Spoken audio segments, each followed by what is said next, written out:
Scientists in the Philippines say the volcano, Mount Pinatubo, is simmering down and the worst may be over.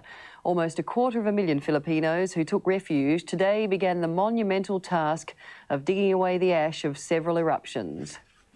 Mount Pinatubo was relatively quiet today after a week of violent and deadly eruptions. Scientists are not ruling out further activity. A wide area of the northern Philippines is blanketed by ash. Crops, fishing grounds, towns and cities. The bill will be enormous. The death toll from spewing ash, steam and red-hot lava stands at 101.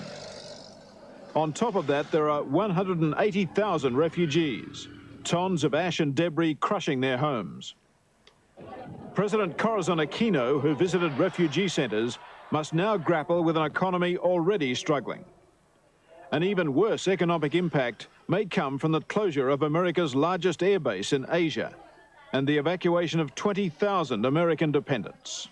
We'll feel it as if we will lose an arm if they will not come back, especially now if they don't come back. To the north, along the so-called volcanic ring of fire, the Japanese were again in fear of Mount Unzen after another eruption. The volcano sent a spectacular flow of lava down the slopes of the crater. The glow continued ominously through the night, and authorities warn of further eruptions.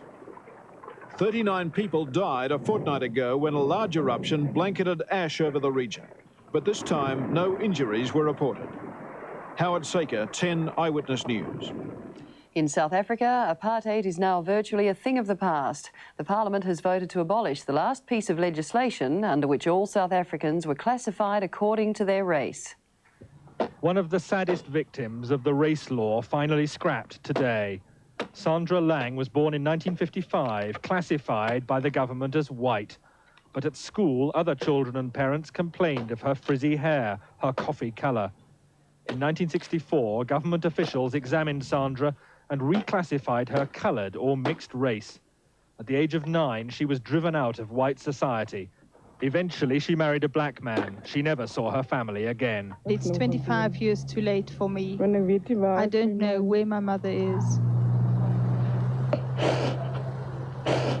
The vote on repeal from white MPs, 89 for, only 38 die-hard right-wingers against.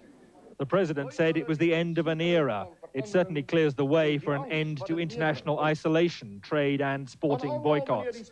The far right call the change treasonous. He is trying to kill the nationhood of Afrikaners. Nothing remains of the laws crucial to 40 years of rigid racial segregation. Now these whites-only signs have gone from public places. Black people can now use parks, public swimming pools and share the best beaches. Black people can now live and own land where they want to. But still, the most important, the most difficult work of reform remains to be done.